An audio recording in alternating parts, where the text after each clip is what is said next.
livro do Apocalipse, encontramos informações necessárias para interpretarmos corretamente todas as coisas que estão acontecendo no mundo e percebermos claramente a justiça e a misericórdia divina.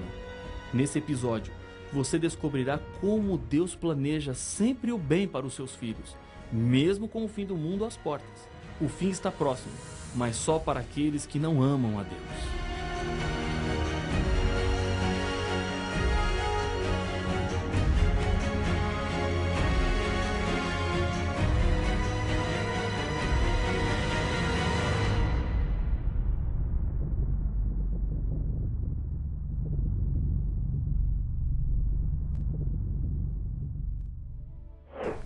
Como você reagiria se pertencesse a uma tribo de índios extremamente fechada, sem jamais ter tido contato com a civilização e de repente fosse levado para uma de nossas grandes cidades? Com certeza, você não entenderia o que significam as antenas em cima das casas, os cabos de eletricidade, os telefones celulares e tantas outras coisas. Muitas dúvidas apareceriam. Agora, suponhamos que no meio desse passeio à cidade, você entrasse em um hospital, sem saber o que acontece exatamente ali. Não sabendo ler a placa de proibido entrar, você entra em uma sala de cirurgia, quando um cirurgião está abrindo o tórax de um paciente. O paciente está desacordado, preso a uma cama, e o médico está lhe cortando enquanto seus cúmplices ao lado estão olhando e ajudando no que está acontecendo. O que você pensaria desse cirurgião? O mínimo a imaginar é que se trata de um assassino sanguinário, mas na verdade ele é um benfeitor que está lutando contra a morte para salvar mais uma vida. A falta de informações nos levaria a cometer uma injustiça ao tratar como assassino aquele que na verdade era o Salvador. No livro do Apocalipse, encontramos informações necessárias para interpretarmos corretamente todas as coisas que estão acontecendo no mundo e percebermos claramente a justiça e a misericórdia divina. A maior descrição que a Bíblia faz de Deus está em 1 João capítulo 4, verso 8. Deus é amor. Apesar disto, o diabo, em sua rebelião, negou essa característica de Deus e o acusou de injusto, dizendo que exigir fidelidade e obediência à lei era falta de amor. Quando ele conseguiu que o ser humano desobedecesse à lei, e assim tornando-se um pecador, e como consequência veio a dor e a morte, conseguiu que Deus fosse acusado de injusto por não acabar com tudo isso. Na cruz, porém, Deus demonstrou a sua justiça e a sua misericórdia. Foi tão justo que não pôde mais tolerar o pecado, e Jesus foi castigado. Ele era o nosso substituto. Deus buscou os seres humanos por amor. Deus não era obrigado a salvar a humanidade por causa das escolhas erradas que fizemos, mas Ele deu seu Filho unigênito para que todo o que nele crê não pereça, mas tenha vida eterna, conforme João capítulo 3, verso 16. Satanás, porém, continua proferindo mentiras contra o caráter de Deus. Se Deus é bom, por que tanta dor e sofrimento? Se é justo, por que permite que o pecado continue? A Bíblia tem as respostas. Hoje, o maior desejo de Deus Ele é longânimo para convosco, não querendo que nenhum pereça, senão que todos cheguem ao arrependimento. 2 Pedro 3, 9. E nesse plano de salvar a sua vida, Deus permite que algumas coisas aconteçam na sua vida que você não entende, mas Deus tem um objetivo e um propósito para todas as coisas. No livro do Apocalipse, Jesus diz: eu repreendo e disciplino a quantos amo. Apocalipse capítulo 3, verso 19. Finalmente, depois de esgotados todos os recursos para a salvação do ser humano, Deus terá que fazer algo inevitável, mas que representa a sua justiça. Os que escolheram não obedecer a Deus e a sua palavra serão destruídos. No Antigo Testamento, quando Moisés pedia ao faraó do Egito que deixasse o povo de Israel ir, diante das negativas, pragas caíam do céu. E no livro do Apocalipse, falando aos últimos dias da história deste mundo, mais uma vez, pragas cairão sobre o mundo. Muitas pessoas construíram uma imagem de Deus que não é exatamente como a Bíblia nos apresenta. Pensam em um Deus castigador no Antigo Testamento e um Deus paciente e amoroso que espera no Novo Testamento. Lembre-se de uma coisa: Deus é o mesmo. A maneira de Deus agir no passado é a mesma que agirá no futuro. Uma coisa muito importante você não pode se esquecer: a destruição final é uma opção humana e não de Deus. O Apocalipse nos diz que nos últimos dias da história deste mundo, 7 pragas cairão sobre o nosso mundo. Ao estudarmos sobre as pragas, meu objetivo não é enfatizar as tragédias que se aproximam. O meu objetivo é fazer com que você medite nos momentos que estamos vivendo, embora milhares de pessoas nem percebam que o nosso mundo caminha para o fim. Quando as pragas estiverem caindo, encontraremos o contraste entre os que se perdem e os que se salvam. Mas nesse momento, já não haverá mais tempo para conversão e entrega. Quem está salvo, e quem está perdido, está perdido. Em Apocalipse capítulo 16, versos 9 e 11, encontramos o sofrimento dos perdidos. E a Bíblia nos diz que eles, na 4ª e na 5ª praga, blasfemaram o nome de Deus e nem se arrependeram para lhe darem glória. Verso 9, blasfemaram o Deus do céu. Verso 11. Durante a 3ª praga, encontramos o contraste. O caráter de Deus é apresentado. Tu és justo, tu que és e que eras, o santo, pois julgastes estas coisas. Porquanto derramaram sangue de santos e profetas, também sangue lhes tem dado a beber. São dignos disso. Ouvi do altar que se dizia: certamente, ó Senhor Deus Todo-Poderoso, verdadeiros e justos são os teus juízos. Apocalipse capítulo 16, versos 5, 6 e 7. Na descrição das pragas, o Apocalipse nos diz sobre quem elas cairão. Primeira, Apocalipse 16, verso 2, sobre os portadores da marca da besta. Segunda, Apocalipse 16, verso 3, sobre o mar. Terceira, Apocalipse 16, versos 4, 5 e 6, sobre os rios e as fontes das águas. Quarta praga, Apocalipse 16, verso 8, sobre o sol. Quinta, Apocalipse 16, verso 10, sobre o trono da besta. Sexta, Apocalipse 16, verso 12, sobre o rio Eufrates. Sétima praga, Apocalipse 16, verso 19 e 21, sobre Babilônia. As pragas expressam a ira santa de Deus contra aqueles que não aceitaram a Jesus como o Senhor e Salvador de suas vidas. Em cada uma das pragas, Deus está nos alertando sobre os perigos do pecado e da necessidade que temos de entregar a nossa vida completamente a Jesus e começar a viver de acordo com a vontade dele. Na primeira praga, úlceras malignas e perniciosas cairão sobre o corpo dos adoradores da besta e da sua imagem. A segunda praga é a transformação do mar em sangue como de morto. Na terceira praga, os rios e as fontes das águas se transformam em sangue. A quarta praga cai sobre o sol. Os homens são queimados com o forte calor. A quinta praga vai para o trono da besta, que se torna em trevas. Na sexta praga, acontece o secamento do rio Eufrates e a união dos 3 grandes poderes da terra: o dragão, a besta, o falso profeta com os reis do mundo inteiro para a batalha final contra o povo de Deus. A sétima praga, sairá uma grande voz do santuário do lado do trono de Deus dizendo: está feito. Um terremoto mundial acontece e chove pedras, cada uma de 35 quilos. Ocorre a volta de Jesus. Essas pragas cairão sucessivamente e os seus efeitos serão sentidos de verdade e por todo um tempo. Mas nem todos os seres humanos sofrerão. É possível escapar das pragas, e o Apocalipse nos diz quem escapará. Os vencedores da besta, da sua imagem e do número do seu nome. Apocalipse capítulo 15, verso 2. Deus é justo e protegerá todos que aceitam sua maravilhosa graça. Um favor que não merecemos, mas que com amor Deus nos deu. Os salvos em Cristo Jesus, que aceitaram o selo de Deus e recusaram a marca do anticristo, não serão castigados com as 7 últimas pragas. Nesse momento, os salvos estarão louvando a Deus por seu livramento. O tempo é curto. Deus está esperando há muito tempo. Estamos nos aproximando dos eventos finais. Hoje, estamos em tempo de aceitarmos o selo de Deus que nos protegerá.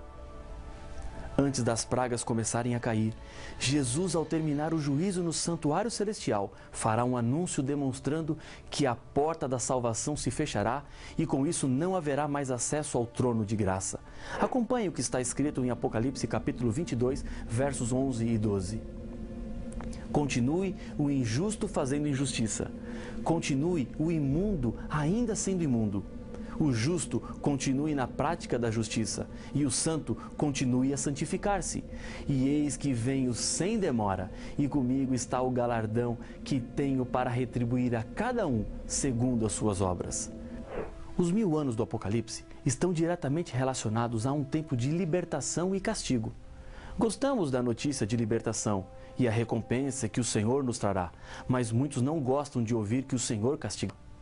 Para muitos, o fato de Deus ser amor e perdoador abre as portas para alguém pensar que pode fazer o que quiser, porque no final, Deus irá e salvará todo mundo. Não se engane, a Bíblia não diz isso, nada parecido com isso. Hoje é o momento de buscar a salvação através das escolhas que você pode fazer. Se não fosse pela misericórdia de Deus, sobre cada ser humano cairiam todas as pragas, porque pelos nossos pecados merecemos a destruição.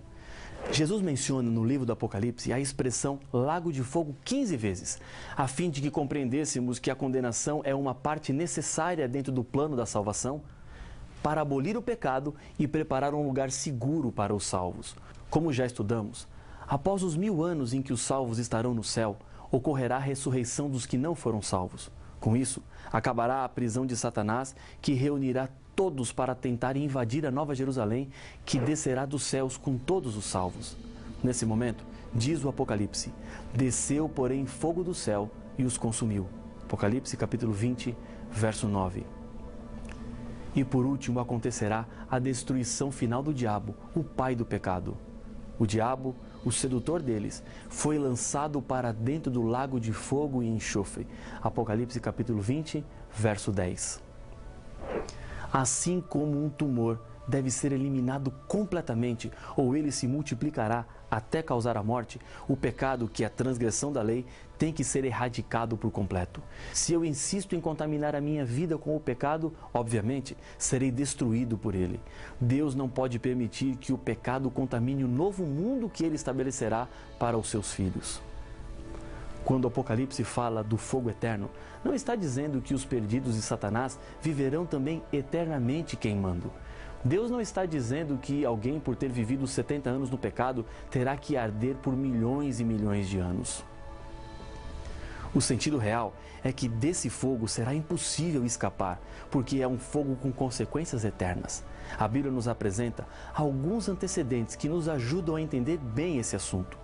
Em 2 Pedro, capítulo 2, verso 6, o exemplo de Sodoma e Gomorra, 2 cidades que rejeitaram fazer a vontade de Deus e por isso foram destruídas, servem como exemplo a quantos venham a viver impiamente. Em Judas 7, diz especificamente que Sodoma e Gomorra e as cidades circunvizinhas são postas para exemplo do fogo eterno, sofrendo punição. Essas cidades não continuam ardendo até hoje, foram completamente destruídas, o que mostra que esse castigo ilustrativo não é eterno em duração, mas é eterno em consequências. Eles não sobreviveram ao fogo que foi irreversível. A destruição pelo lago de fogo representa experimentar o que a Bíblia chama de segunda morte. Acompanhe o que nos diz Apocalipse capítulo 21, verso 8. A parte que lhes cabe será no lago que arde com fogo e enxofre, a saber, a segunda morte. A mesma destruição já estava profetizada no Antigo Testamento. O profeta Malaquias descreve quando o pecado será de uma vez por todas destruído. Pois eis que vem o dia e arde como fornalha. Todos os soberbos e todos os que cometem perversidade serão como restolho. O dia que vem os abrasará, diz o Senhor dos Exércitos, de sorte que não lhes deixará nem raiz nem ramo. Pisarei-os os perversos, porque se farão cinza debaixo das plantas dos vossos pés. Malaquias capítulo 4, verso 1 e 3. Um fogo que não se apaga, é um fogo que arde porque ainda tem combustível. Quando tudo que tiver para ser queimado estiver consumido, o fogo desaparece. Os ímpios e o diabo queimarão até não restar mais nada, é o que nos diz Malaquias. Os vencedores em Cristo não sofrerão os danos da segunda morte. Os infiéis participarão da segunda morte e para ela não haverá ressurreição. É a morte eterna. A Bíblia nos diz: a alma que pecar, essa morrerá. Ezequiel capítulo 18, verso 4. E a morte é total. Jesus disse em Mateus capítulo 10, verso 28, temei antes aquele que pode fazer perecer no inferno tanto a alma como o corpo. Os perdidos serão lançados com o corpo no fogo eterno. Durante um ataque aéreo na Segunda Guerra Mundial, foi destruída parte do prédio legislativo de um dos principais países europeus.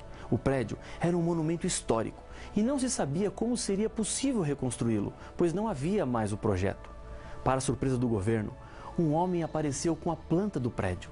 50 anos antes, um dos sócios da empresa que construiu o prédio entregou a um jovem todos os planos e ele os guardou por meio século. Ao ouvir que estavam estudando a reconstrução do prédio, ele trouxe o projeto e o prédio pôde ser reconstruído exatamente como era o original. O mesmo ocorrerá com a Terra, quando Satanás e todos seus seguidores forem destruídos no final dos 1000 anos. O Senhor executará o plano original da criação, colocando o seu povo de volta ao Jardim do Éden. Quando as pragas caírem sobre este mundo, muita gente se perderá, acreditando na Bíblia, na igreja e na mensagem de salvação, simplesmente porque não viveram uma vida de comunhão com Cristo. Acreditar é bom, mas não basta. Conhecer a doutrina é preciso, mas não é o suficiente. O grande dia está chegando. Os céus e a terra serão estremecidos. As águas do mar não mais serão contidas nos oceanos. Naquele dia, haverá apenas 2 grupos. E hoje, Deus está mais uma vez esperando a sua decisão e entrega.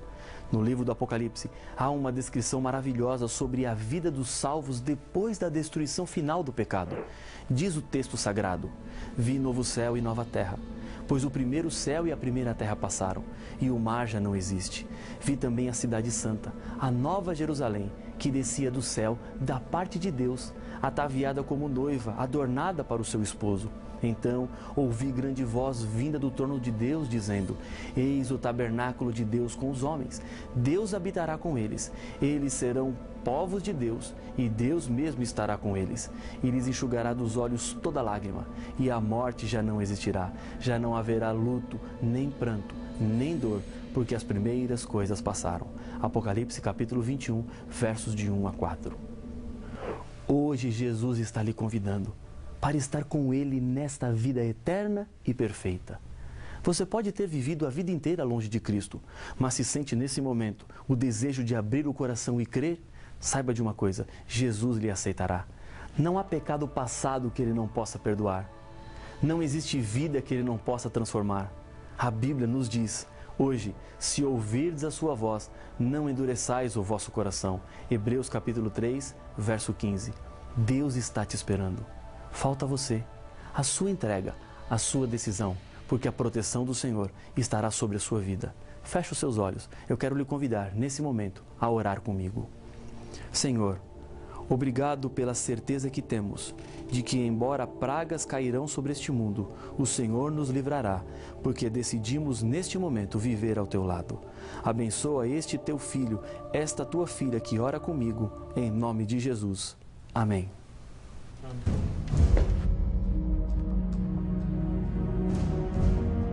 A Bíblia nos apresenta uma Babilônia do passado, liderada por Nabucodonosor, que invadiu a cidade de Jerusalém. Da mesma forma, existe no Apocalipse um sistema religioso que se coloca contra Deus e é identificado como Babilônia. A Babilônia do passado apresenta pontos em comum com a Babilônia do Apocalipse. Mas quais são esses pontos? Como é possível identificar a Babilônia dos nossos dias? Para estes e outros enigmas, a resposta está no próximo episódio de Apocalipse, o fim revelado.